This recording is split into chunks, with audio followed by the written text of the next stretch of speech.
A city built on water should have been impossible to defend. It had no fields for crops, no forests for timber, and no mines for iron. Yet from a cluster of muddy islands, Venice forged a commercial empire that dominated the Mediterranean for 500 years. By the end of this story, you will understand the precise blueprint that transformed a lagoon refuge into a superpower of the medieval world. How did a place with nothing turn nothing into everything? The answer lies not in armies, but in three ingenious pillars: assault, shipyards, and intelligence. This is a story of strategic adaptation, where survival meant inventing new rules for power. What does it take to build a kingdom without owning a single acre of land? The lagoon itself was Venice's first and greatest invention, a fortress built by nature but perfected by human will.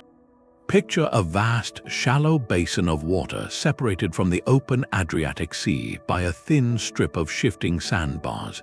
This was not the deep, clear blue of the Mediterranean postcards, but a world of muted grays and browns, where water and land were in a constant, slow-motion argument. Channels twisted like secret passages through beds of reeds and mudflats that appeared and vanished with the tide. For any army marching from the mainland, this terrain was a nightmare. Heavy cavalry would sink, supply carts would vanish into the muck, and even disciplined infantry would be disoriented and vulnerable in the watery maze. The lagoon did not repel invaders with walls, it simply refused to cooperate with them.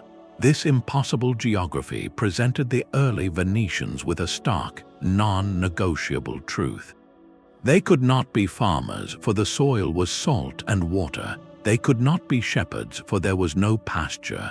Their survival from the very first day was an equation with only one variable: the sea. Looking inland offered nothing but a treacherous swamp. Looking outward, however, offered the horizon.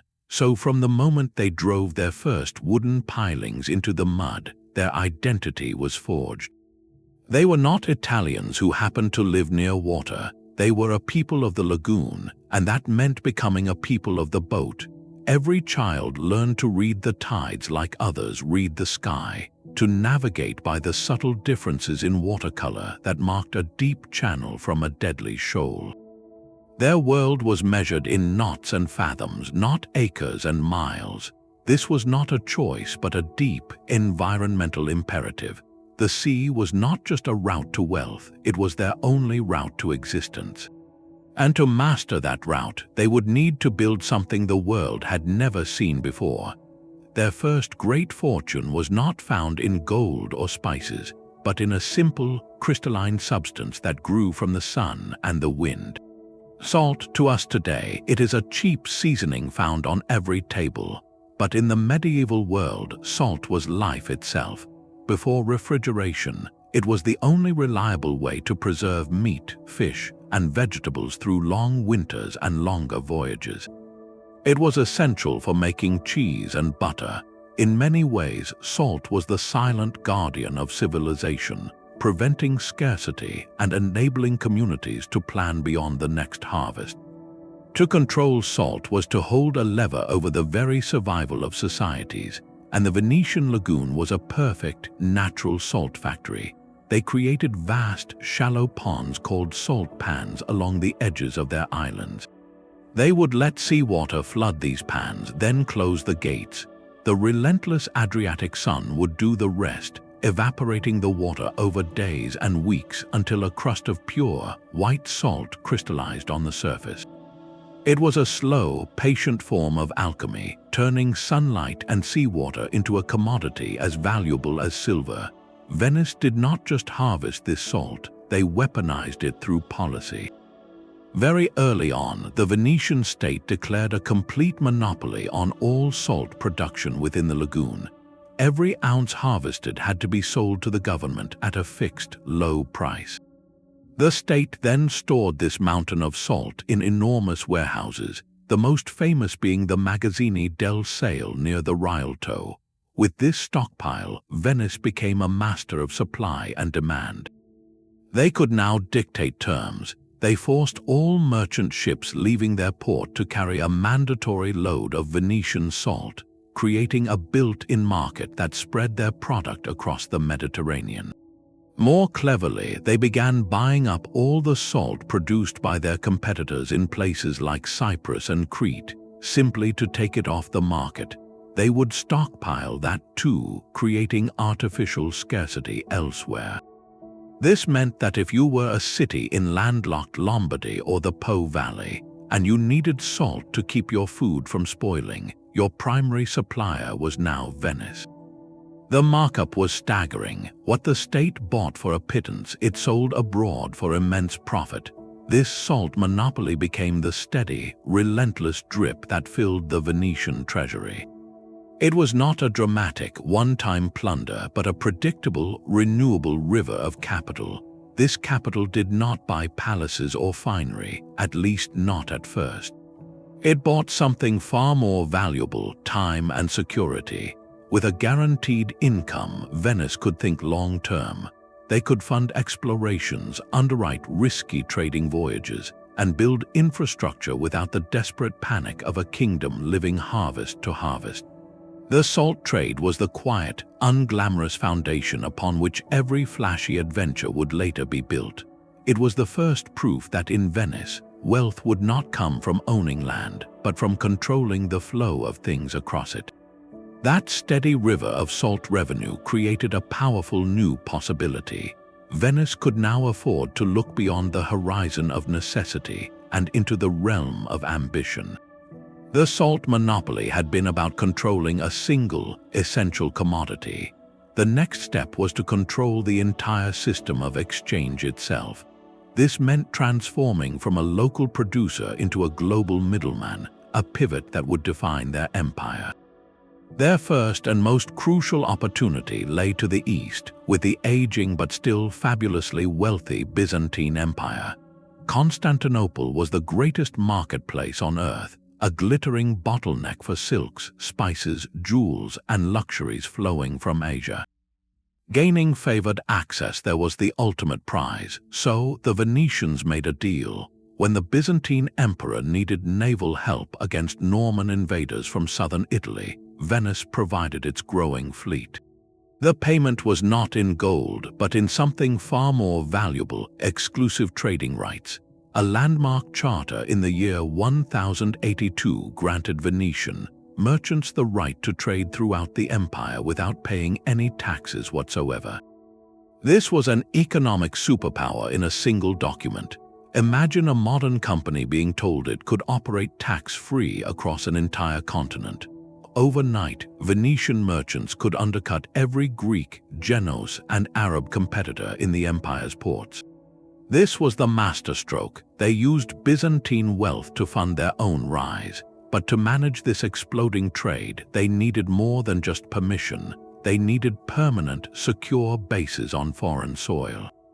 The solution was the fondocco. A fondocco was part warehouse, part embassy, part fortified compound.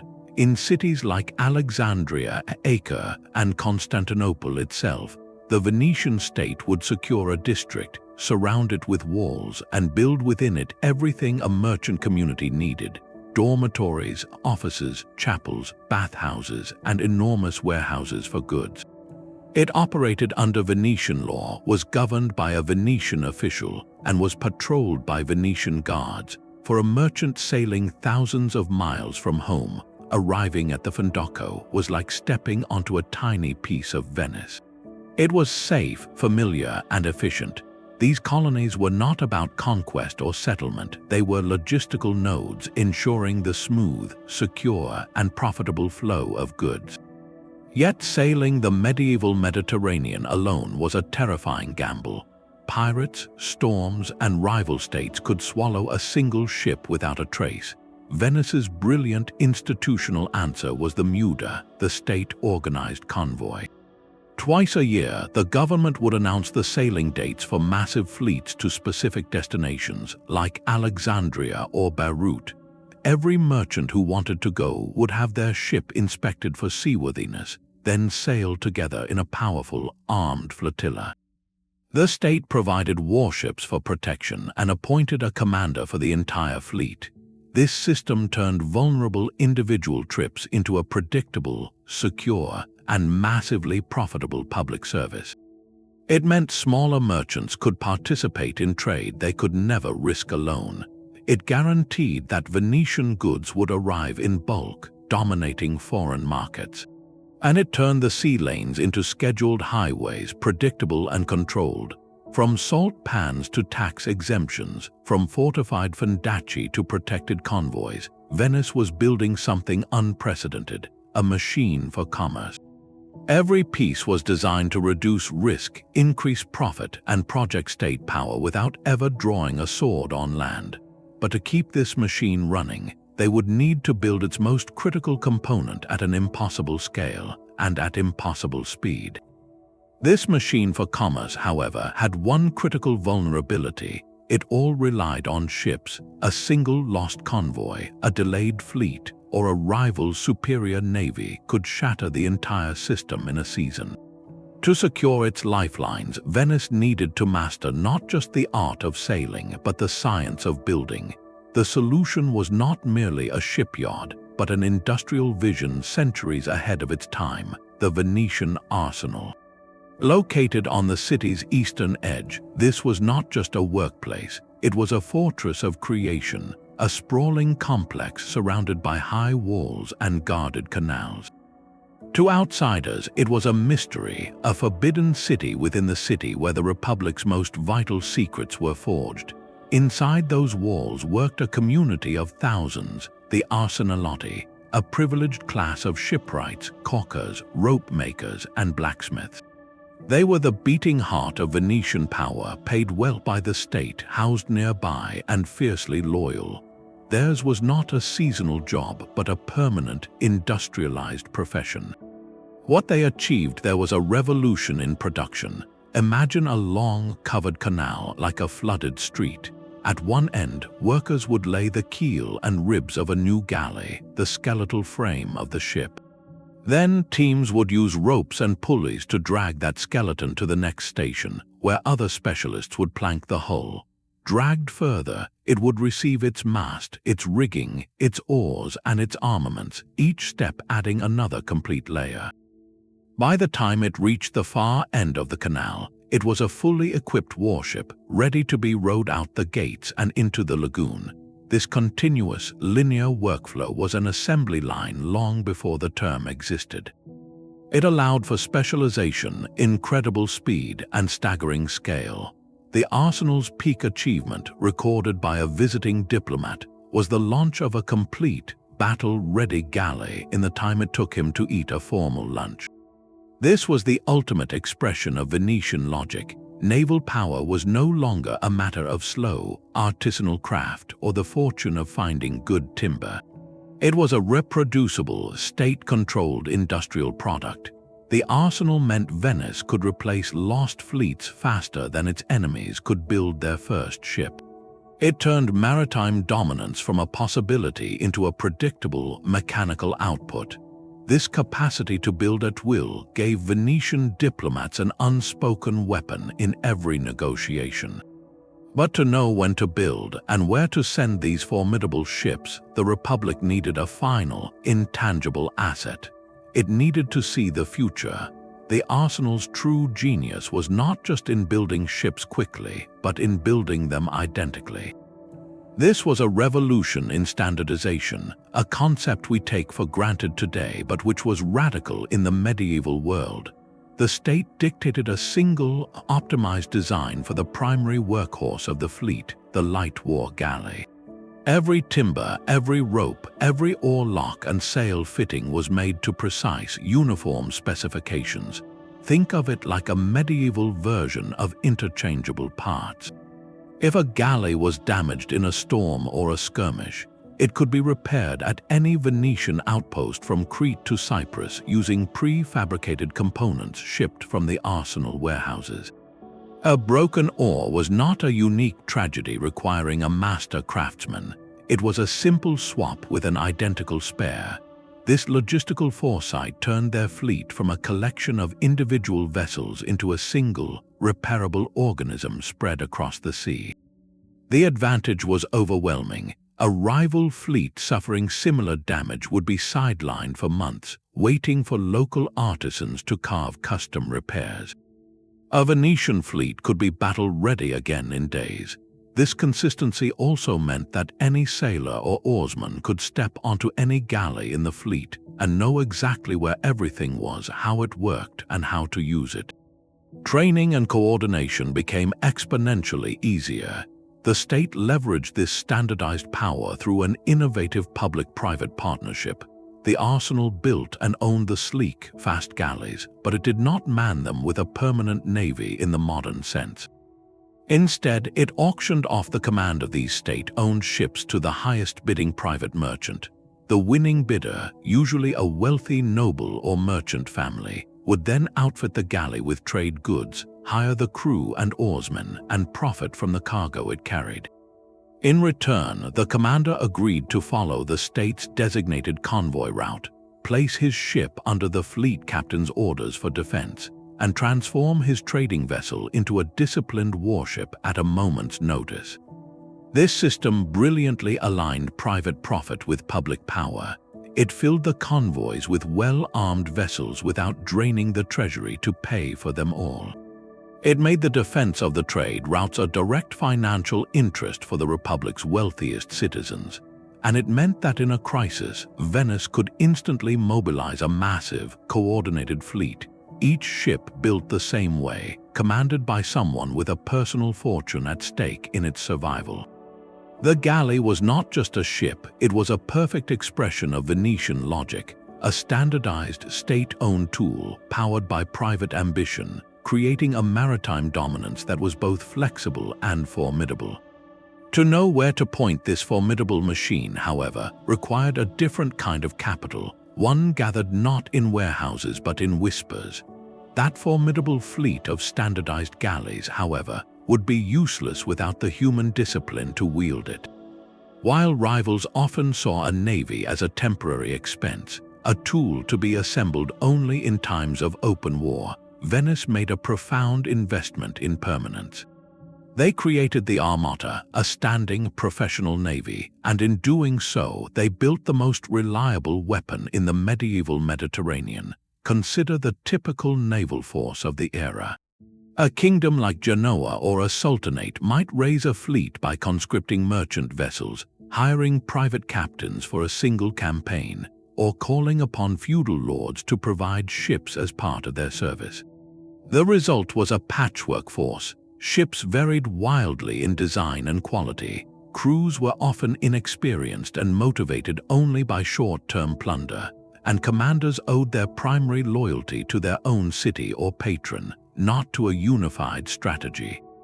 This was a navy of convenience, powerful in the moment but brittle under pressure and quick to dissolve once the immediate threat passed. Venice chose a different path entirely. The Armata was a salaried institution. Its rowers, sailors, and soldiers were not temporary conscripts but career professionals paid regular wages by the state. This simple fact changed everything. A salaried crew did not have to spend its time raiding coastal villages for food or loot. It could focus entirely on training, maintenance, and the mission at hand. Their loyalty was to the Republic and its steady paycheck, which created a cohesion and discipline that ad hoc forces could never match. The command structure reflected this professionalism. While the auction system provided ship captains for trade convoys, overall command of the Armata in wartime was given to a single, state-appointed Captain General of the Sea. This admiral had absolute authority over the entire fleet, from the largest galley to the smallest scout ship. There were no independent feudal lords to argue with, no coalition partners to placate. An order given in the morning could be executed across the entire force by the afternoon. This unity of command meant Venetian fleets could perform complex maneuvers, execute hit-and-run tactics, and respond to threats with a speed that left their fragmented rivals bewildered. The state's commitment extended far beyond wages and command. While other powers let their warships rot in port between conflicts, Venice funded continuous maintenance. Galleys of the Armata were regularly careened, hauled onto their sides so their hulls could be scraped clean of barnacles and seaweed, then recaulked and retarred. This was tedious, expensive work, but it meant a Venetian fleet was always ready for sea, its ships always at their fastest and most seaworthy. A rival fleet, hastily mobilized after years of neglect, would be slower, leakier, and far less maneuverable from the very first day of a campaign. This relentless professionalism turned naval power from an event into a constant condition. For Venetian merchants sailing the Alexandria convoy, the sight of an Armata patrol galley on the horizon was a reassurance, a guarantee that the treaty protecting their goods would be enforced. For a pirate fleet or a rival city considering an ambush, that same sight was a deterrent. The Armata did not just win battles, it prevented them from needing to happen at all.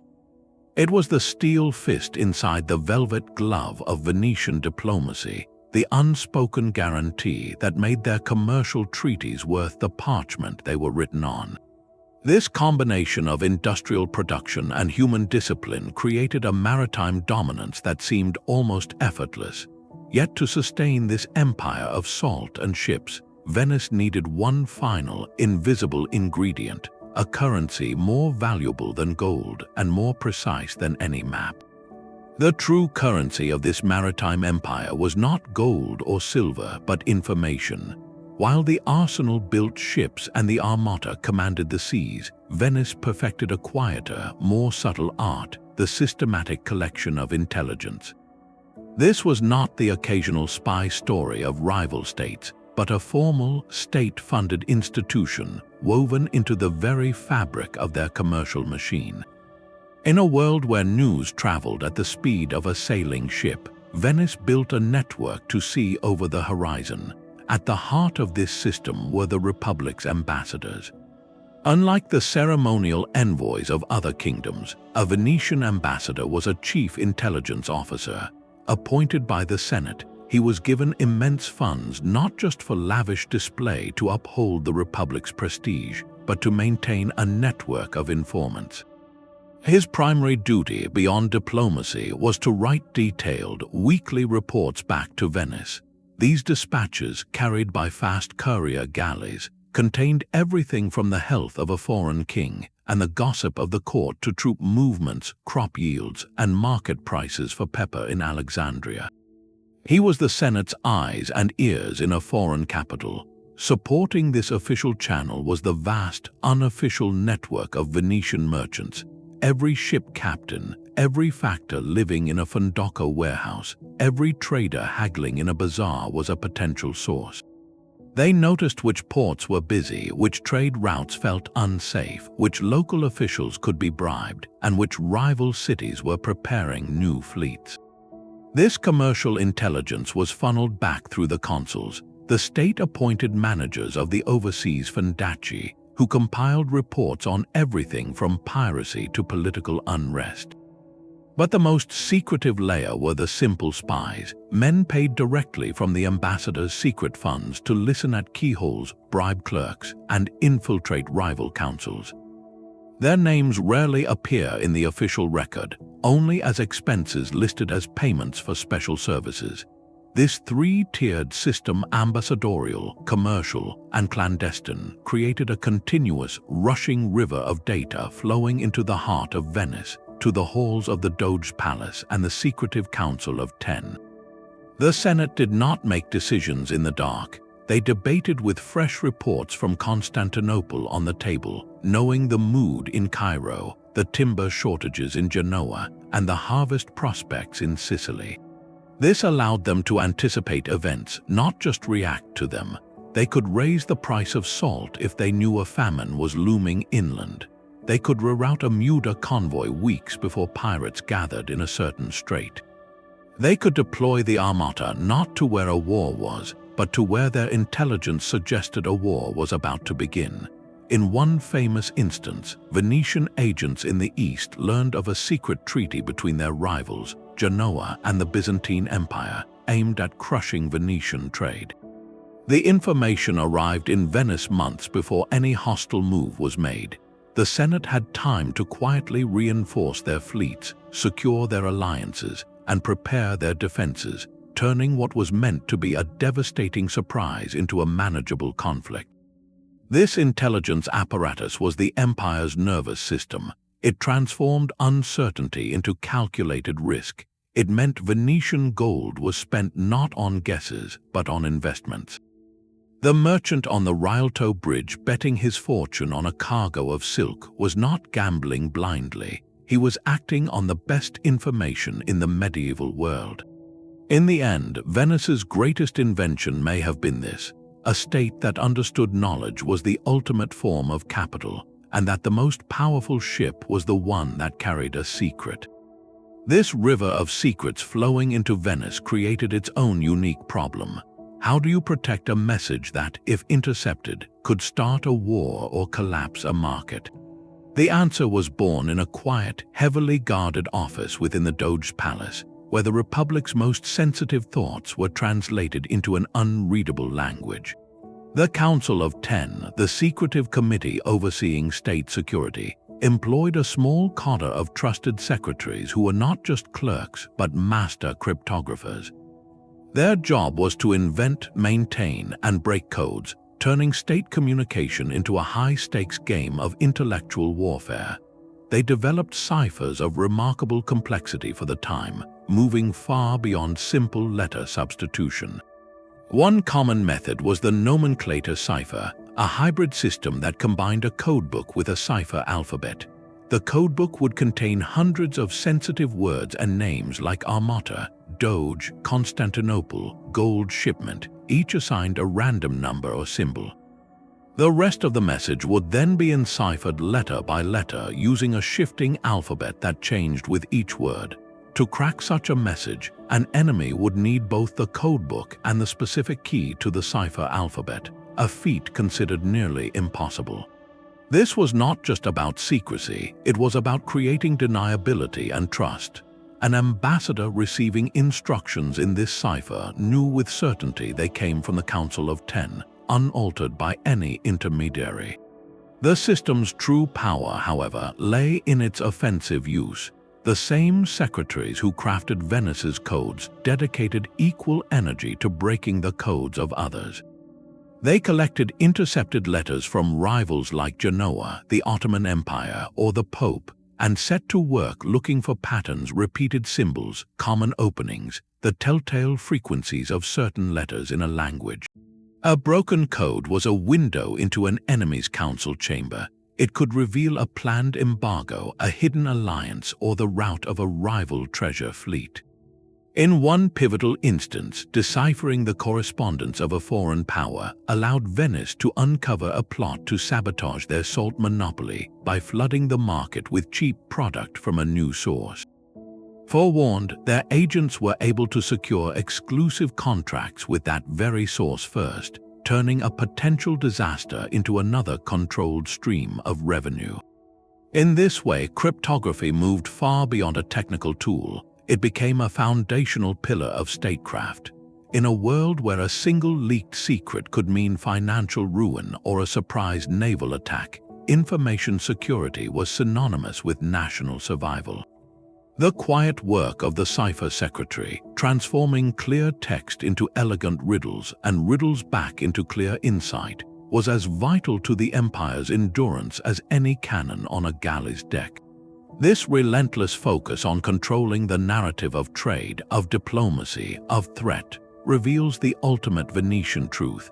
Their power was never truly in the things they owned, but in the spaces they controlled between them.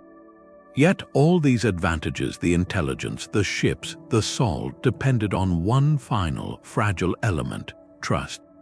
A merchant in Alexandria might agree to sell a fortune in spices to a Venetian captain, but how could he be sure the promise of future payment would be honored months later and 1,000 miles away? To solve this, Venice had to invent not just a market but the very language of money itself. Their first revolutionary step was to formalize credit. By the 13th century, moneylenders and currency exchangers had long operated on the Rialto, the bustling commercial heart of the city. But Venice transformed this informal web into a public institution. The state began chartering and regulating banks. These were not banks as we know them today for personal savings, but clearinghouses for trade. A merchant could deposit gold coins with a licensed banker and receive a written letter of credit. This slip of paper, backed by the banker's reputation and the state's oversight, could then be presented to another merchant elsewhere in the city or even overseas to claim the value. It was a way to move vast sums without the immense risk of physically transporting chests of heavy, clinking metal across pirate-infested seas. This system lubricated the entire engine of commerce, allowing capital to flow with a speed and security that was unprecedented. But Venice soon realized that private banks, while useful, were not enough to meet the Republic's greatest financial challenge: funding sudden, enormous expenses like a war or a fleet expansion. Their brilliant and enduring solution was to nationalize debt. They created the Monte, a public loan office. When the state needed money, it did not simply tax its citizens into resentment or beg for loans from foreign powers.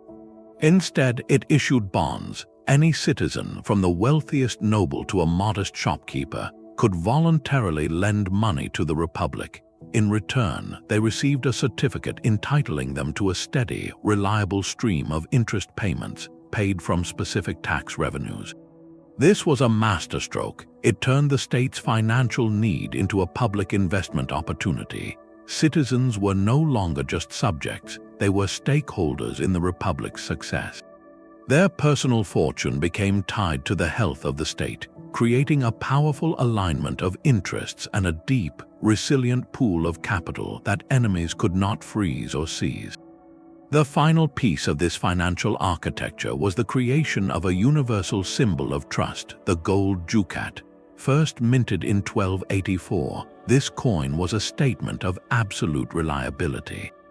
Its weight and purity of gold were fixed by law and never changed, not in times of war or plenty. While kings and emperors elsewhere routinely debased their currencies by mixing cheap metals into their coins to stretch their budgets, the Venetian ducat remained as constant as the North Star. On its face, it showed the Doge kneeling before St. Mark, a declaration of divine and civic authority. On the reverse, it depicted Christ in a mandorla, a halo of light, symbolizing its celestial endorsement. But its true power was in its feel and its sound. From the markets of Constantinople to the souks of Damascus, merchants learned to trust the specific heft and the clear ring of a genuine ducat on a marble counter. It became the preferred currency for international contracts, the benchmark against which all other money was measured. By creating a token that was more stable than any government, Venice effectively wrote the rulebook for Mediterranean trade. The ducat was not just money, it was a portable piece of Venetian credibility, allowing the Republic to project economic power into every port where it chimed. Together, the banks, the public debt, and the golden ducat formed a financial trinity that turned abstract trust into a tangible, working system.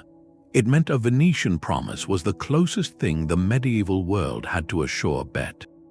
But a golden coin and a system of credit were only as strong as the handshake behind them. For international trade to flourish on a Venetian scale, promises needed to be more than personal. They needed to be predictable, enforceable, and grounded in law.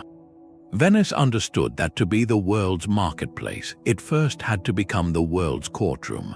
So they undertook a monumental task, codifying centuries of commercial custom into a comprehensive, rational legal system. The most famous of these codes governed the very heart of their power, the arsenal. The statutes of the arsenal were a meticulous rulebook for the industrial miracle we explored earlier. They specified everything from the exact dimensions of a standard galley's oar and the quality of timber to be used, to the wages of the arsenalati workers and the procedures for inspecting a finished hull. A shipwright could not cut corners because the law defined the corner. This legal precision guaranteed the consistency that made their fleet so formidable. It turned the art of shipbuilding into a reproducible science, managed by statute rather than the whim of a master craftsman. But the Republic's legal ambition reached far beyond its shipyards. They developed an entire body of maritime and commercial law that was astonishingly advanced for its time. At its core was the concept of the sea loan, an early form of maritime insurance. Here is how it worked. A merchant planning a risky voyage to, say, Beirut could go to an investor. The investor would provide the capital to purchase the cargo. In return, the merchant signed a contract. If the ship returned safely, the investor would be repaid the principal plus a substantial premium, often around 20 to 30%. But if the ship was lost to storm or pirates, the loan was forgiven. The investor absorbed the total loss. This was not gambling, it was calculated risk-sharing, legally formalized. It allowed merchants to undertake ventures they could never afford to risk alone, and it gave wealthy citizens a way to earn returns by funding commerce rather than just hoarding gold. The system was underpinned by Venetian courts, which were renowned for their fairness and speed. Disputes between merchants, whether Venetian or foreign, were heard by specialized judges who understood the intricacies of trade. Their rulings were based on the written statutes and precedents, not on the nationality or religion of the parties. A Greek merchant from Constantinople knew that a contract signed under Venetian law would be honored, and a grievance would be heard without bias. This reputation for impartial justice was a powerful magnet. Traders from across the Mediterranean began writing contracts that specified any dispute would be settled in Venice under Venetian law. The Rialto became more than a market, it was a global legal hub. By offering clear rules and reliable enforcement, Venice did something profound. They lowered the invisible tax of uncertainty that plagued all medieval trade. They made the future less frightening. A merchant could calculate his risks, insure his cargo, and trust that a broken agreement had a remedy. In this way, the law itself became another pillar of the empire, not written on conquest, but on the universal human need for fairness and order. It was the final assurance that in the chaotic world of medieval commerce, some promises were truly built to last. The law provided the rules of the game, but who were the players writing those rules? The answer lies in a political machine of breathtaking complexity and cold, rational design. Venice was not a monarchy nor a democracy, but a patrician oligarchy, a republic ruled by a closed, hereditary class of merchant families. This was not a flaw in the system, it was the very engine of its stability. In a world of feuding kings and violent coups, Venice achieved something remarkable: centuries of uninterrupted, predictable governance. The entire state was structured to ensure that no single individual and no single family could ever seize absolute power.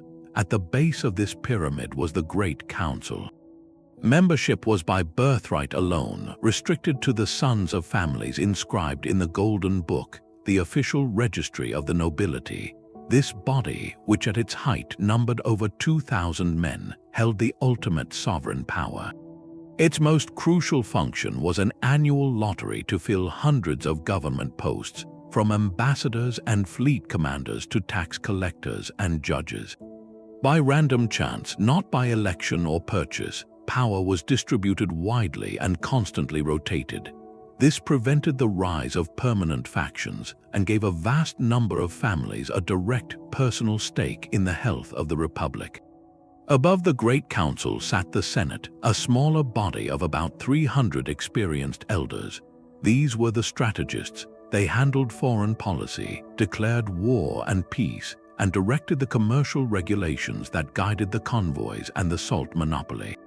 Their debates were where the long-term vision for the empire was forged, insulated from the passions of the larger council. At the apex of this system stood the Doge, the ceremonial head of state. He lived in a palace of dazzling splendor, wore robes of gold, and represented Venice to the world. But his power was an elaborate illusion, constrained by a web of restrictions.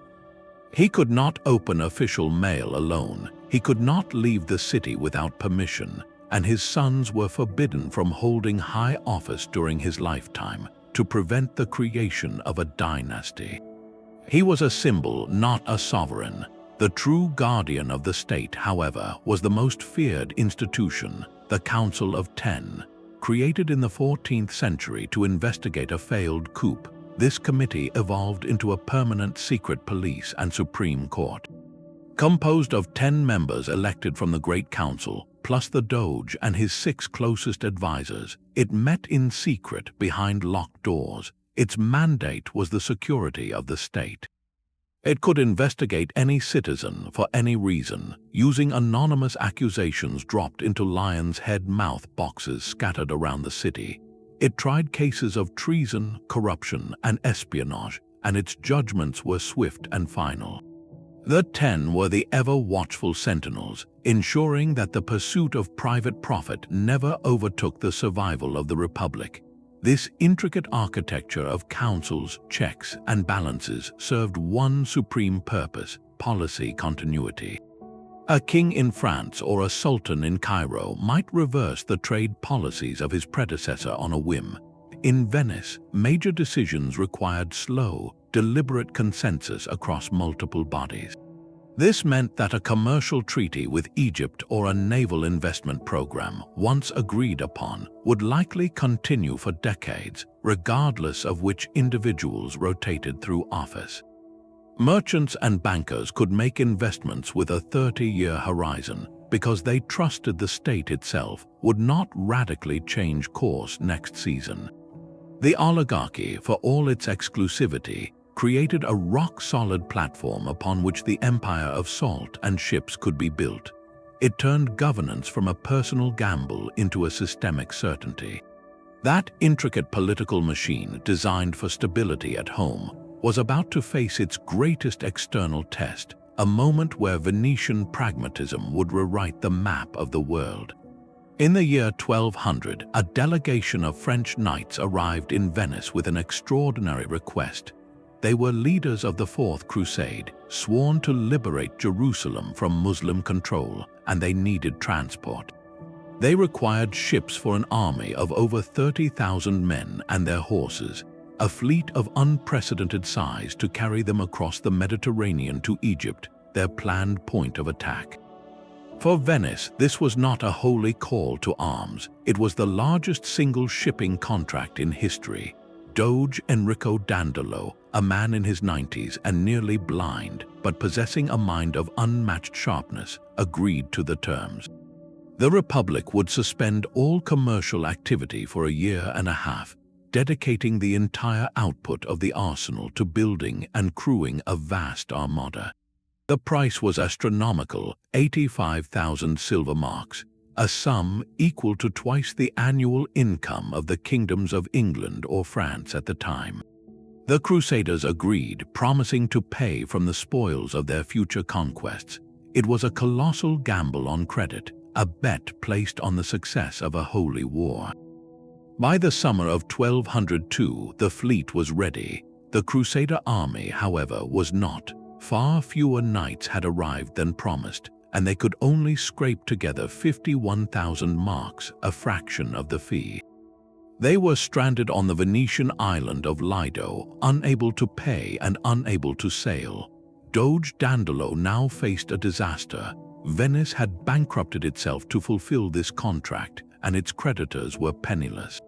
The Crusaders' vow to God meant nothing to the Republic's balance sheet. This financial deadlock presented Dandolo with a ruthless opportunity. He offered the stranded knights a deal. Their debt would be suspended if they would help Venice reclaim the rebellious port city of Zara on the Dalmatian coast, a Christian city that was a Venetian possession.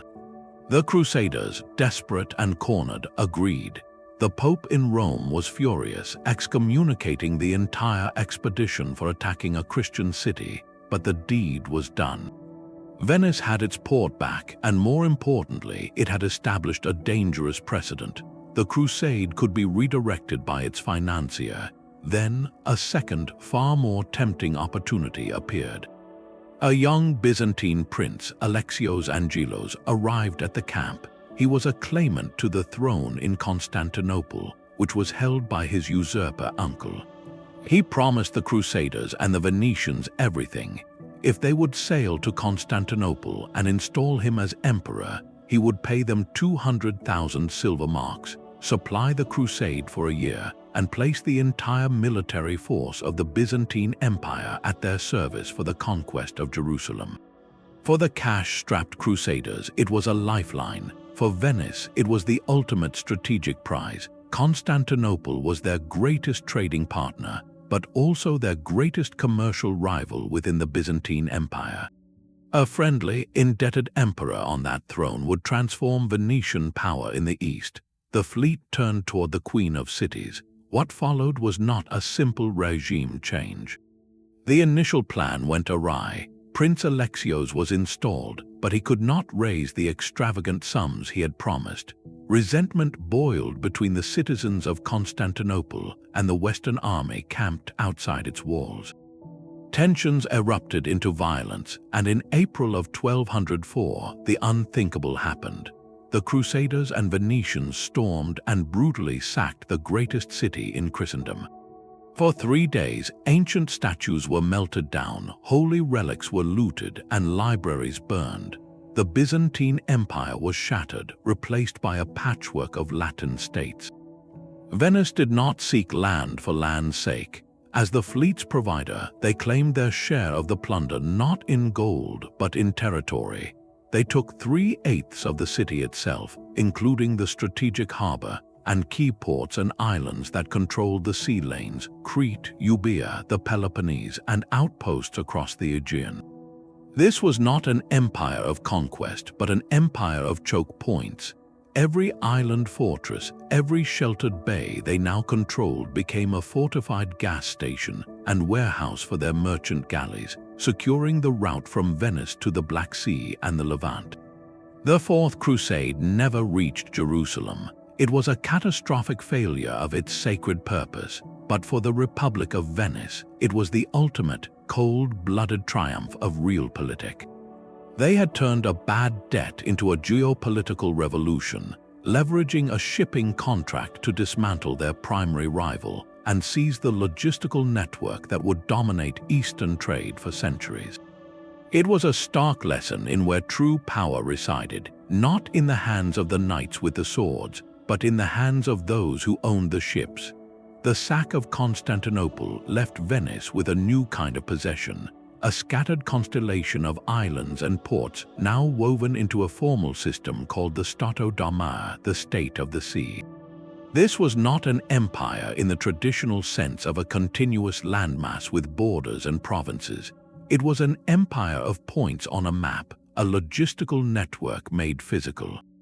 Its crown jewels were strategic islands like Crete, the gateway to the Aegean, Cyprus, a powerhouse of sugar and wine production, and Corfu, guarding the entrance to the Adriatic like a sentinel. To understand the Stato da Mare, you must forget the idea of colonization for settlement. Venetian nobles did not move to Crete to become farmers on a grand scale. Instead, these territories served one ruthless, practical purpose: to secure the lifeline. Each major island housed a fortified capital, often a city called Candia on Crete or Famagusta on Cyprus, which functioned as a miniature Venice.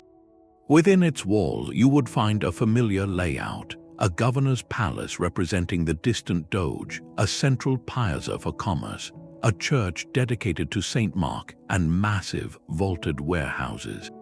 These were not cities built for citizens, but for cargo and crews. A galley sailing from Venice to Alexandria did not have to carry 18 months of supplies or brave the open sea for weeks without respite. It would sail from Venice to Corfu, a journey of a few days to take on fresh water, then to Modon in the Peloponnese, a fortified port known as the Eye of the Republic, for repairs and intelligence. Then on to Crete for more supplies, then perhaps Rhodes, and finally to its destination. Each stop was a link in a chain, a secured node where a ship could be repaired, its crew rested, and its trading documents updated. The ports were naval bases, ensuring the Armata had forward operating stations to patrol the lanes. The warehouses were grain depots, filled with wheat from the Black Sea to feed Venice itself, which produced no food. The entire system was designed to minimize risk and maximize control over the flow of wealth. Owning Crete was not about ruling Cretans, it was about owning the safe harbor on the north shore of that island, which meant controlling who else could use it. This was an empire of convenience, built not for glory, but for the quiet, relentless efficiency of the trade route. It turned the Mediterranean from a vast, threatening wilderness into a managed highway, with Venetian way stations offering safety for a price and exclusion for their rivals. This logistical empire of ports and warehouses presented a unique governing challenge. How do you rule a collection of islands thousands of miles from home, populated by people who speak different languages and follow different customs? Venice's answer was a model of cold, efficient pragmatism, a colonial system designed for control, not conversion. They had no interest in turning Cretans or Cypriots into Venetians. Their sole objective was to keep the trade routes open, the taxes flowing, and the garrisons loyal. To achieve this, they developed a remarkably consistent administrative blueprint. At the head of each major territory, like Crete or Cyprus, the Venetian Senate would appoint a rhetor, a governor always drawn from the noble families of the Lagoon. This was not a permanent post but a temporary assignment, typically lasting just 2 or 3 years. The short term was a deliberate safeguard against ambition. A governor who started to build his own local power base or formed deep alliances would be recalled home before his plans could take root. His loyalty was to his career in Venice, not to his temporary fiefdom. He lived in a fortified palace, often within the island's main port city, surrounded by a small bureaucracy of fellow Venetians who handled finance, justice, and military affairs. This Venetian corps formed a separate, ruling caste, living apart in their own quarter, socializing among themselves, and governing by a blend of local tradition and Venetian statute. They could not afford to govern by force alone, however. The population of Crete was many times larger than the Venetian garrison, so the system incorporated the local elite, the powerful landowning families who had existed long before the Venetian galleys arrived. Venice offered these families a bargain. In exchange for their public loyalty and help in maintaining order, they were confirmed in their social status, their landholdings, and their local influence. They could serve as lower-level judges, tax collectors, or militia captains. This co-option turned potential leaders of rebellion into junior partners in administration. It gave the regime a face that understood the local dialect and the local grievances, providing a crucial buffer between the distant Venetian overlords and the daily life of the populace. The entire arrangement was secured by a visible military presence, but one that was carefully calibrated.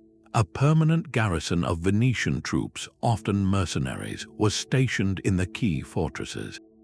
Their job was not to patrol every village but to hold the ports, the armories, and the governor's palace, the strategic nodes of power.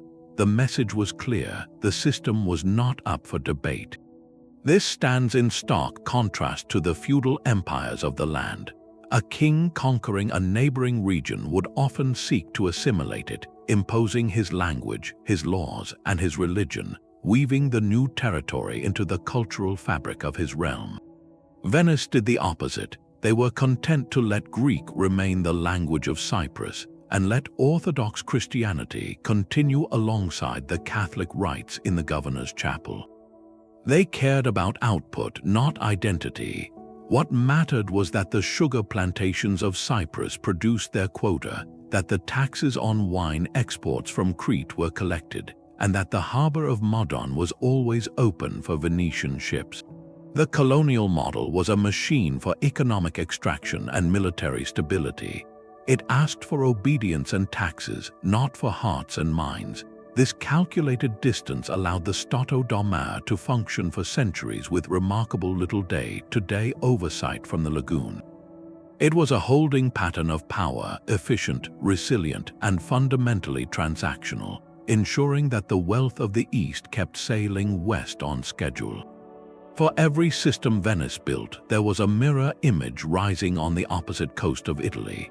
The Republic of Genoa was its shadow, its twin, and its greatest nightmare. This was not a simple rivalry between two cities.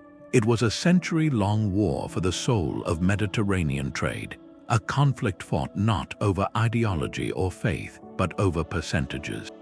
Both were maritime republics born from the sea, both mastered finance and shipbuilding, and both understood that in a world of finite ports and finite profits, only one could truly dominate.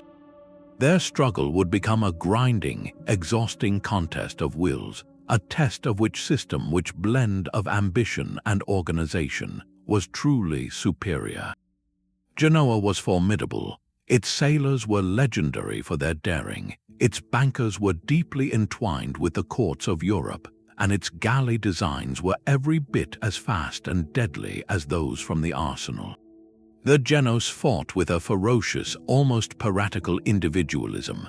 Their fleets were often commanded by brilliant, independent-minded admirals from powerful private families, like the Doria or the Spinola, who fought for personal glory and the wealth of their clan as much as for the Republic. This gave them incredible flexibility and aggression. In 1298, at the Battle of Cazzola, this Genoese boldness delivered a crushing blow. A fleet under Admiral Lambadoria ambushed a larger Venetian force in the Adriatic. Through superior tactics and the fierce discipline of their crews, the Genoese achieved a stunning victory, capturing over 60 Venetian galleys. Among the thousands of prisoners taken was a young Venetian nobleman named Marco Polo, who would begin dictating his famous travels while languishing in a Genoese prison. It was a moment of profound humiliation for Venice, a demonstration that their rival could outfight them at sea. Yet Venice possessed a deeper, slower kind of strength. While Genoa's power was concentrated in the hands of a few feuding aristocratic families, Venice's oligarchy, for all its faults, presented a unified front to the world. The state's control over the arsenal, the armada, and the public debt meant it could absorb catastrophic losses and keep fighting. Genoa's private fleets and fractious politics made it brilliant in a single battle, but brittle in a long war. This fundamental difference became starkly clear decades later during the War of Chioggia. By the late 1300s, Genoa, in alliance with the King of Hungary, had brought the fight to Venice's doorstep. In a daring move, a Genoese fleet broke through the lagoon's defenses and captured the strategic town of Chioggia at the southern edge of the Venetian lagoon. For the first and only time in its history, the Serene Republic was under direct existential siege. The Genoese held the town, blockading the city and threatening to strangle it. What followed was a masterpiece of Venetian resilience and state coordination. The entire city mobilized as a single organism. The wealthy melted down their silver to mint new coins for the treasury. The arsenal worked day and night, repairing damaged ships and building new ones. Every citizen, from noble to laborer, was pressed into service. The Venetian commander, Vetta Pisani, implemented a desperate, brilliant strategy. Instead of attacking the fortified Genoese position head-on, Venetian forces slowly, painstakingly sank barges loaded with stones to block the channels around Chioggia. They were not trying to break the siege, they were turning it around. They trapped the Genoese fleet inside the very town it had captured. Over months, as supplies dwindled, the besiegers became the besieged. The Genoese fleet, cut off from reinforcement and starving, was forced to surrender in 1380. The victory at Chioggia did not destroy Genoa, but it broke its strategic will. It proved that Venice could endure a knockout punch and still counterattack years later, its financial and industrial resources replenished by the steady drip of its systems. The long duel slowly drained Genoa. Its internal factions turned their energy against each other in bloody civil strife, while Venice's government remained stable. Genoa's overseas colonies were often private ventures, vulnerable to being sold off or abandoned. Venice's Stato d'Armor was state-owned and strategically irreplaceable. By the 15th century, the Genoese rivalry had faded, not with a dramatic final battle, but with a gradual, inevitable shift. Exhausted, Genoa increasingly turned its financial expertise inward, becoming bankers to the Spanish Empire rather than masters of the sea. Venice had won by endurance. Its victory was not one of annihilation, but of outlasting. It demonstrated that in a marathon, a society built on coordinated, institutional power will almost always outpace one built on brilliant but fragmented individual genius. The Mediterranean was now unquestionably a Venetian lake, but as one rival faded on the western horizon, a new and utterly different kind of power was rising in the east, one that no amount of galley warfare or financial cunning could easily contain. Even the most perfectly engineered system must one day face a force of nature. In the autumn of 1347, a Genoese trading ship fleeing a besieged port in the Black Sea limped into the Venetian lagoon. It carried more than just desperate sailors and a cargo of spices. Within its hold, and likely in the fleas on the rats that scurried from its ropes, was a microscopic stowaway that would deliver a blow far more devastating than any Genoese fleet ever could. The bubonic plague had arrived in Venice. What followed was not a battle that could be won with galleys or gold, but a silent, terrifying siege from within. The disease spread with horrifying speed through the city's crowded canals and narrow calli. Within months, Venice was in the grip of a catastrophe. Contemporary records, though imprecise, suggest that perhaps half of the city's population succumbed. The scale of the loss is almost impossible to comprehend. Imagine walking through a city where every other home was empty, where the bustling markets fell silent, and where the constant hum of the arsenal's industry was replaced by the quiet of a mass grave on the outlying island of Lazaretto Nuovo. The economic machinery seized up, trade convoys were paralyzed as ports across the Mediterranean closed in fear. The Rialto markets, usually a cacophony of deals, went quiet. The treasury, so reliant on the constant flow of commerce, faced a sudden, terrifying drought. The social fabric, woven from the strict hierarchy of the patrician state, began to fray under the strain of universal grief and fear.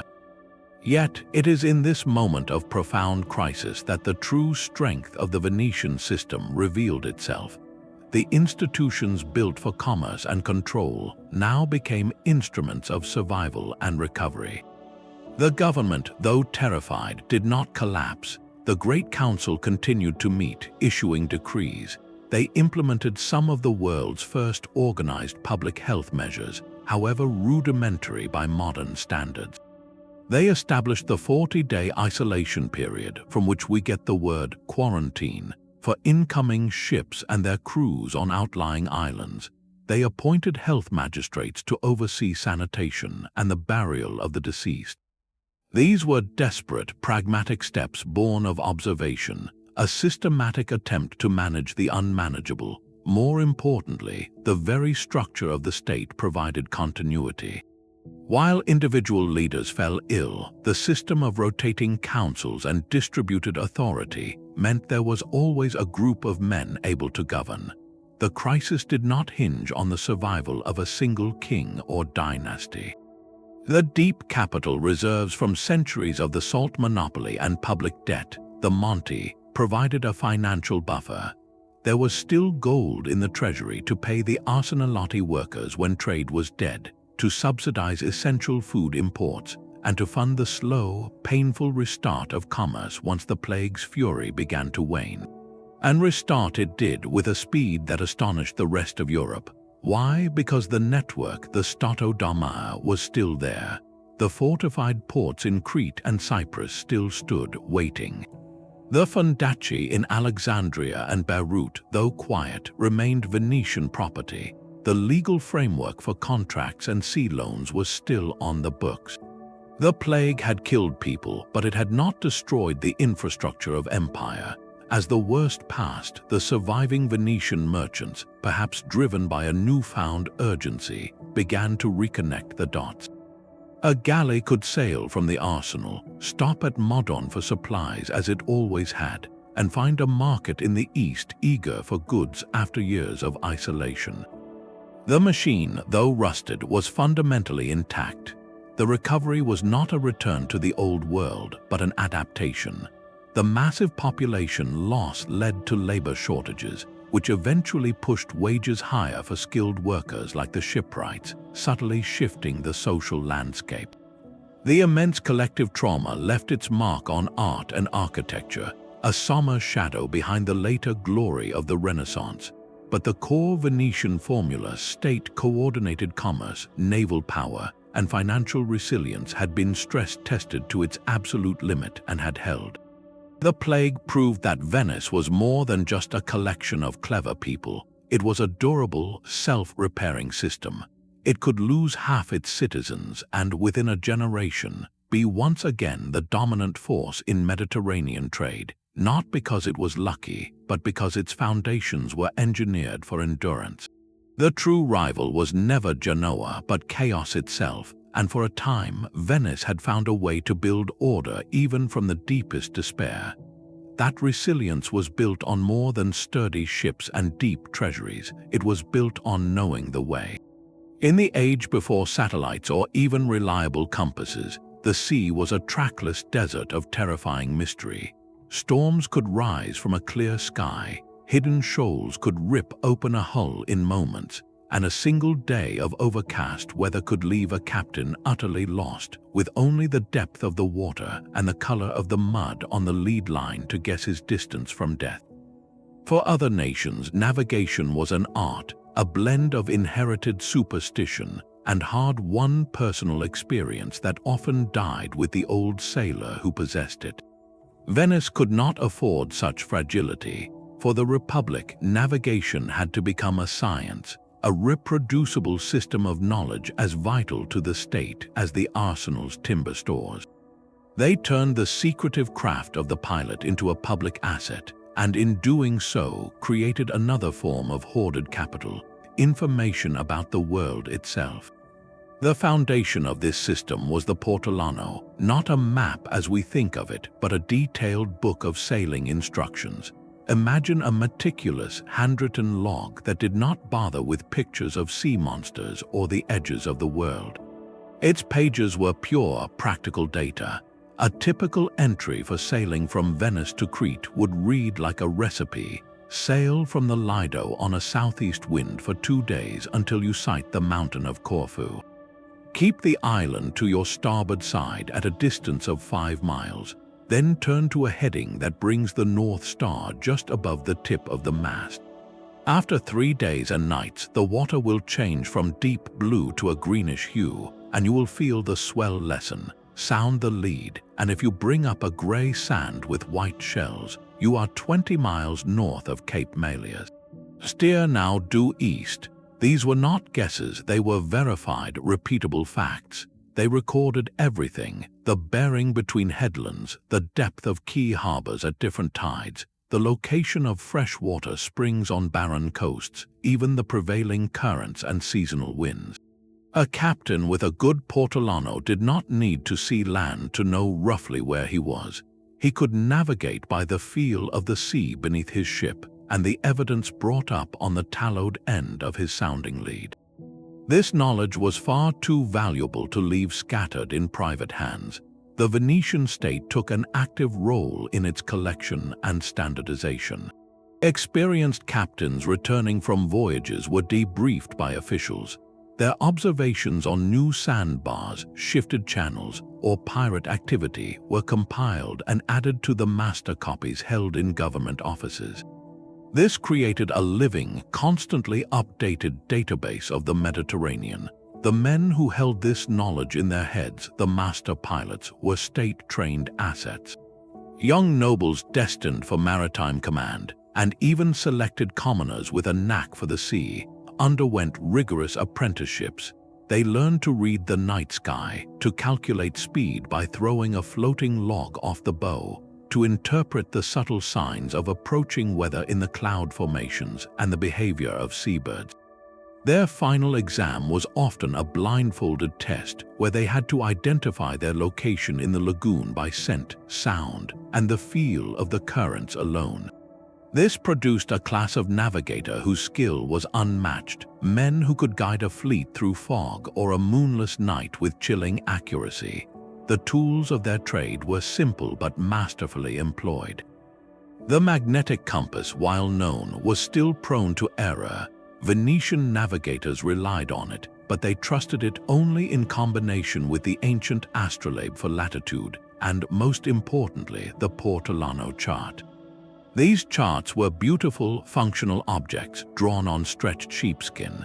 They were all curves and radiating lines, a web of room lines emanating from central wind roses that showed the 32 directional winds.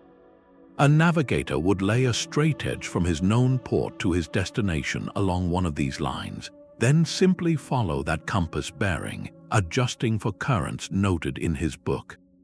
The chart showed the coastline with an obsessive, almost modern accuracy, born from centuries of thousands of sailors checking and rechecking the same distances.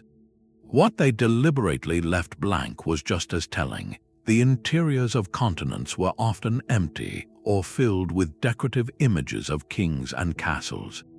For Venice, the land was merely a border framing the truly important space, the navigable sea. This accumulated, systematized, and fiercely guarded knowledge was a form of capital with immense returns. It directly translated into competitive advantage. A Venetian merchant fleet could sail earlier in the spring and later in the autumn than its rivals because its pilots knew the seasonal wind shifts with precision. They could take shorter, riskier-looking routes through archipelagos because they knew the one safe channel hidden among the rocks. They could reach the market in Alexandria a full week before a Genoese competitor who was hugging the coast and stopping every night. That week meant securing the best prices for spices, the finest silks, and the most favorable exchange rates. It meant their goods were already sold and their ships reloaded with return cargo while others were still negotiating. More crucially, it meant safety. Knowing the exact location of a sheltered cove to ride out a sudden squall, or the deep water passage around a lee shore in a gale, saved ships, cargoes, and lives. This navigational intelligence lowered the risk premium on every voyage, making Venetian trade not just faster, but cheaper and more reliable over time. The true value of this system, however, was its collective nature. A Genoese captain's knowledge was his personal treasure, to be guarded from rivals even within his own city. A Venetian captain's knowledge was a piece of a larger mosaic owned by the state. When he returned, his new observations enriched the whole republic. This created a powerful, compounding effect. Each generation sailed with the combined experience of all the generations that had come before, written down in the Portolani and etched into the charts. The sea, for everyone else a realm of fear and chance, became for Venice a mapped and measured domain. They had not conquered the Mediterranean's dangers, but they had organized a way to move through them with a calculated confidence that felt like magic to their competitors. This mastery of the practical world, of winds and depths and stars, would soon face its ultimate philosophical challenge, as a new way of thinking began to question the very maps they had drawn so carefully. But the greatest map Venice ever drew was not on parchment, it was carved in stone and painted in gold. While their captains charted the physical sea, their rulers undertook an even more ambitious project, to map the imagination of the world. They built a city that was not just a place of business, but a breathtaking argument, a three-dimensional propaganda piece proclaiming the Republic's divine right, its timeless stability, and its bottomless wealth. Every cornerstone laid, every mosaic placed, was a calculated investment in cultural power. The soaring domes of St. Mark's Basilica did not merely house relics, they declared a sacred destiny. According to pious legend, the evangelist Mark himself, guided by an angel, had once taken shelter from a storm in the Venetian Lagoon. Centuries later, in a daring act of holy theft, Venetian merchants smuggled his supposed remains from Alexandria in Egypt, hidden beneath a layer of pork to deter Muslim inspectors. The message was unambiguous. St. Mark had chosen Venice. He was now their patron, and his basilica, glittering with millions of tessera tiles of gold glass, became the spiritual bank vault of the state. This was not a quiet church for contemplation, but a radiant jewel box designed to dazzle and intimidate. Inside, the ceiling seemed to dissolve into a heaven of shimmering gold, depicting the lives of saints and the story of creation. The light filtering through the high windows would catch the mosaics, making the entire space seem to breathe with a celestial glow. For a visiting merchant or diplomat, stepping inside was an overwhelming sensory experience. It communicated a truth more potent than any treaty.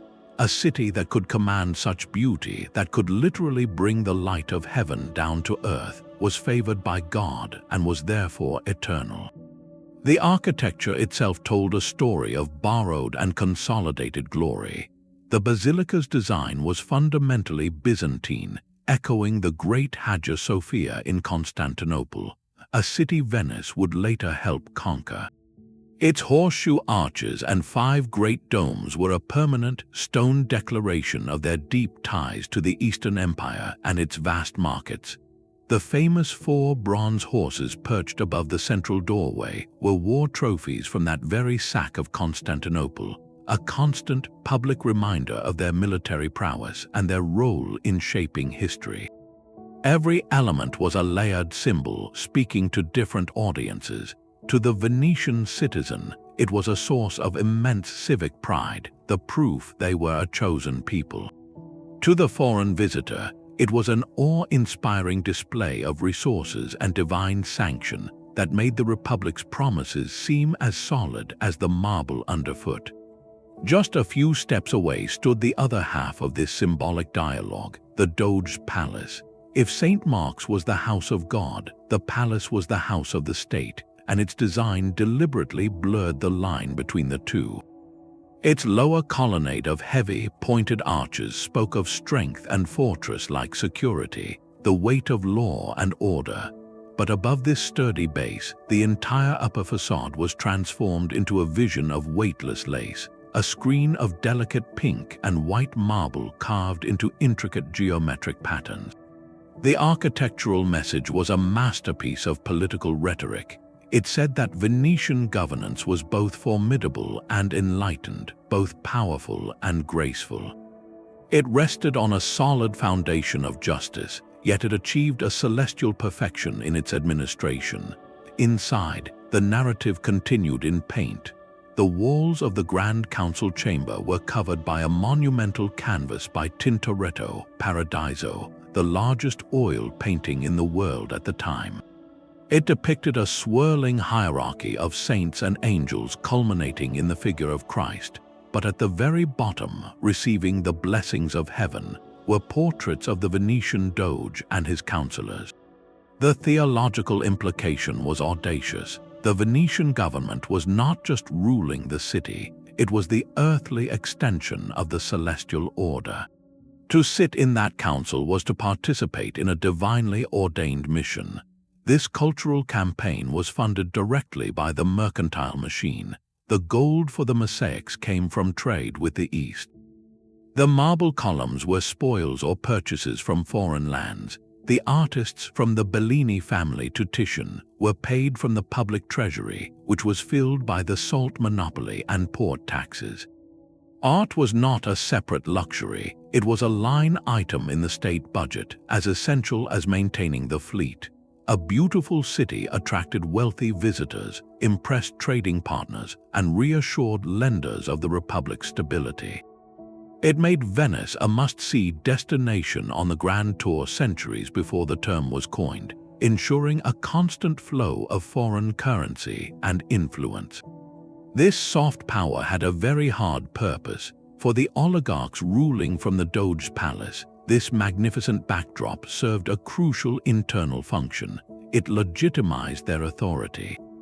The average Venetian citizen, the boatman or the glassblower, might never be allowed into the Great Council, but he could walk into St. Mark's Square. He could look up at the gleaming basilica and the elegant palace and feel part of something magnificent, timeless, and successful. The splendor of the state became a source of shared identity, dampening social unrest and fostering loyalty. It translated complex and often exclusive political power into a simple, emotional truth everyone could see. Venice was special. The city itself became the ultimate piece of state propaganda, a living, breathing testament to the idea that their unique system of commerce and governance was not merely effective, but blessed. It turned profit into prestige, and prestige into a permanence that made the empire feel less like a historical accident and more like a natural, even inevitable, fact of the world. But the very perfection of this Venetian system contained a hidden flaw. It was engineered to dominate a world of rival city-states and merchant princes, all playing by a similar set of maritime rules. It was not designed to withstand a new kind of power, one that moved with the slow, crushing momentum of a continent. From the east, a shadow began to lengthen across the trade routes Venice had so carefully mapped. The Ottoman Empire was rising, a land-based military colossus that would test the Republic's logic to its breaking point. This was not a rival to outmaneuver in a naval battle or outbid in a market. This was an existential climate change, and against it, Venice's brilliant machine began to rust. The first major loss came not with a dramatic fleet action, but with a grinding two-year siege. The island of Negropont, a vital Venetian way station in the Aegean, fell to the Ottomans in 1470. Its capture was a strategic shock, a breach in the chain of fortified ports that made the Stato work. For the first time, a key link was severed permanently. The Ottoman method was revealing itself. They could apply relentless, sustained pressure on a single point, pouring in men and resources from their vast hinterlands, a tactic a commercial republic funded by quarterly trade profits could not hope to match indefinitely. The pattern repeated with escalating cost. The great island of Cyprus, a powerhouse of sugar and wine production, was the next to go. A massive Ottoman invasion force landed in 1570. The Venetian defenders and their local allies fought with desperate courage, holding the key fortress of Famagusta for nearly a year under horrific conditions. When the city finally fell, the terms of surrender were violated, and the Venetian commander was executed. The loss of Cyprus was more than a military defeat. It was an economic catastrophe, stripping away one of the empire's most profitable agricultural colonies. Each war was astronomically expensive, draining the Monte, the public debt fund, and forcing the Republic to sell state offices to raise cash, a sign of deep systemic strain. The final, most symbolic blow was the loss of Crete, the crown jewel of the Stato held by Venice for over 4 centuries. The war for Crete lasted for 21 years, from 1645 to 1669. It was a war of attrition that bled both empires white. The Ottomans, again, could feed the conflict from their land empire, while Venice had to project power across the entire Mediterranean, a ruinously expensive proposition. The great fortress of Candia, the Venetian capital on Crete, withstood siege after siege, its walls shattered and rebuilt. The Republic threw everything into its defense, but the cost was unsustainable. When Candia finally surrendered, Venice had lost not just an island, but a generation of wealth and men. The Ottoman strategy exposed the core vulnerability of a commercial empire. Venice's power was projective. It relied on sending fleets and funds outward from a single center to control distant points. The Ottomans operated from a position of massive, absorptive strength. They could lose entire fleets, as they did at the great Christian victory of Lepanto in 1571, and simply build new ones because their wealth came from taxing millions of subjects across 3 continents. For Venice, each lost galley was a significant financial blow, each lost colony a direct amputation of its logistical network.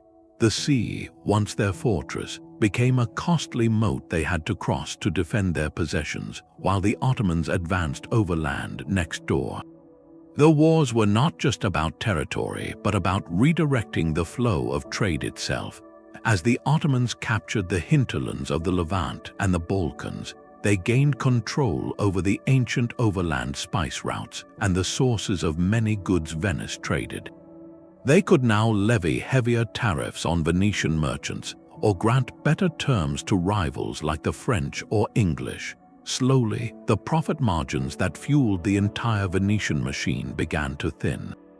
The Ottoman threat was a slow erosion, a tide that no brilliant admiral or cunning diplomat could permanently hold back.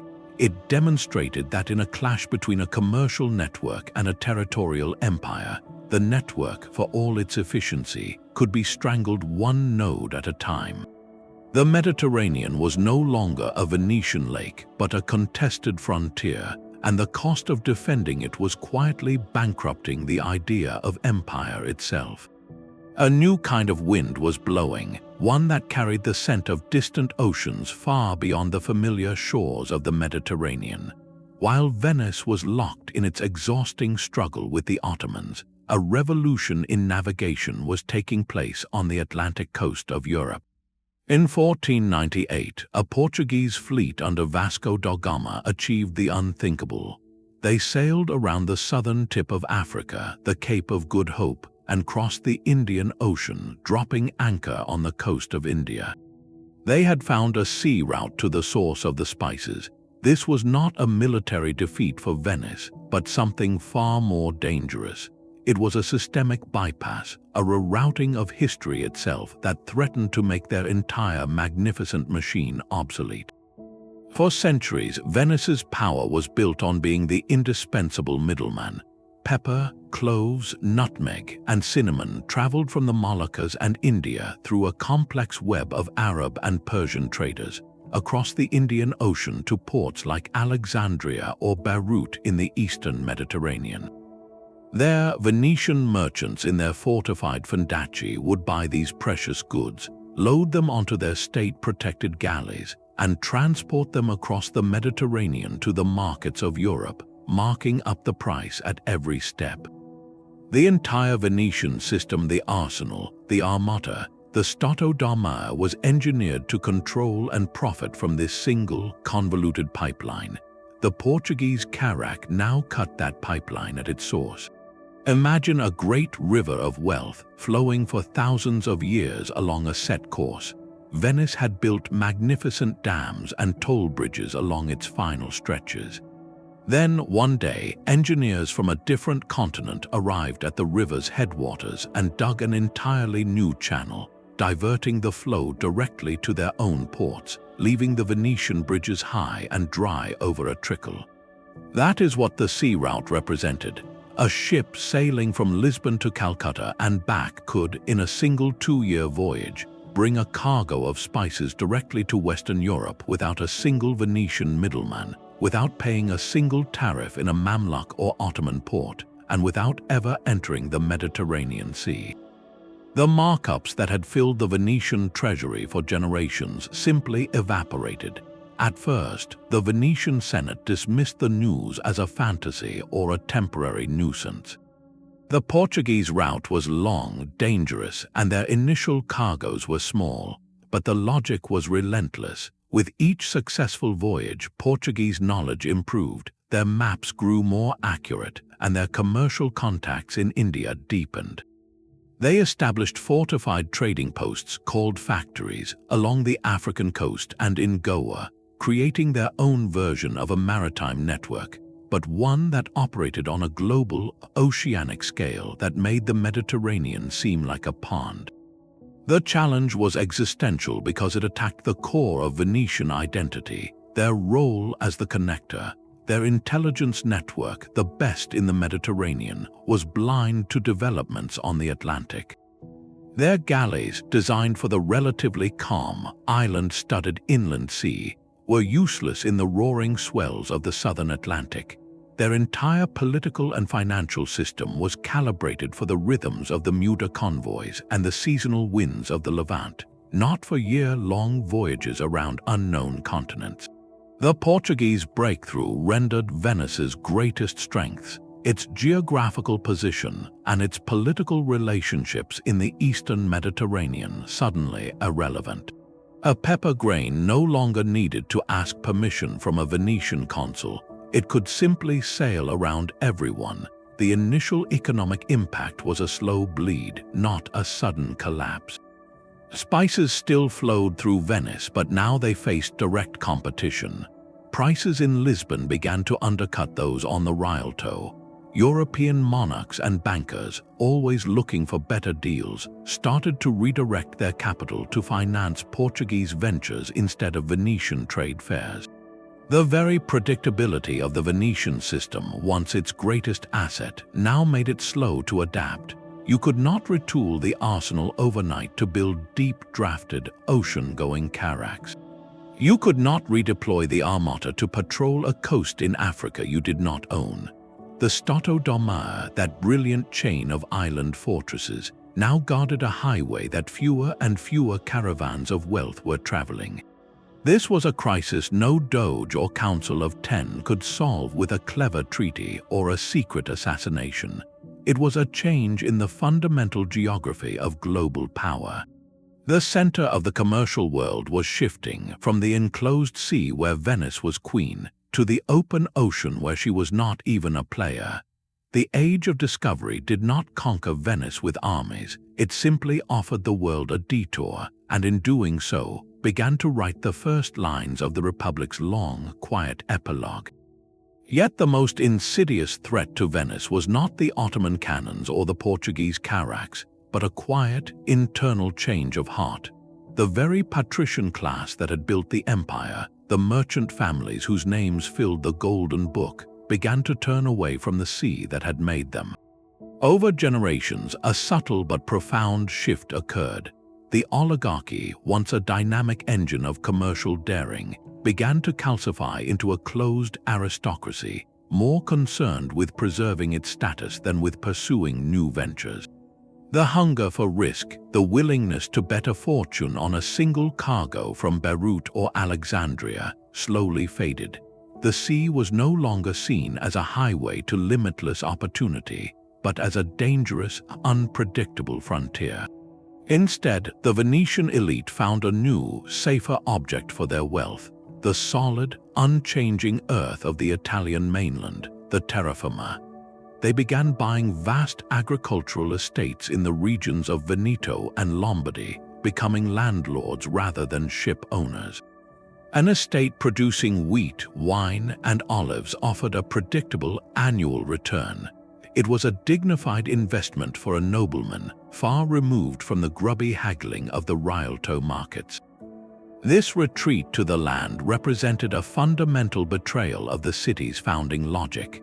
Venice was built on the principle that true security came from controlling the flow of goods, not from owning the soil that produced them. By investing in mainland farms, the patricians were diversifying their personal portfolios, but they were also diverting vital capital away from the maritime system. Money that could have funded a new trade expedition to the Black Sea or reinforced a fleet was now tied up in vineyards and manor houses. The state itself mirrored this shift. As profits from long-distance trade diminished, the Republic became more dependent on taxing its terra firma possessions, which required a larger, more expensive army to defend static borders, a land-based burden the city had brilliantly avoided for centuries. The institutions that had guaranteed success now stifled adaptation. The strict, hereditary membership of the Great Council, designed to prevent tyranny, now prevented new blood and new ideas from entering the halls of power.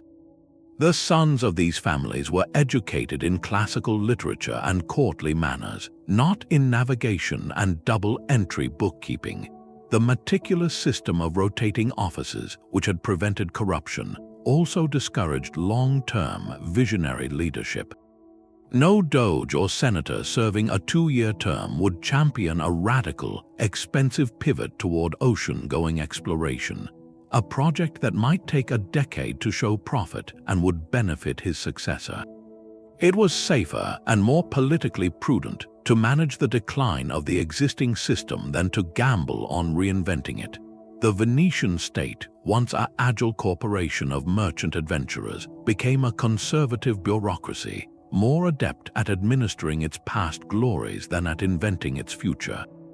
The oligarchy closed in on itself, preferring the comfortable certainty of a fading sunset to the terrifying but necessary voyage into an unknown dawn.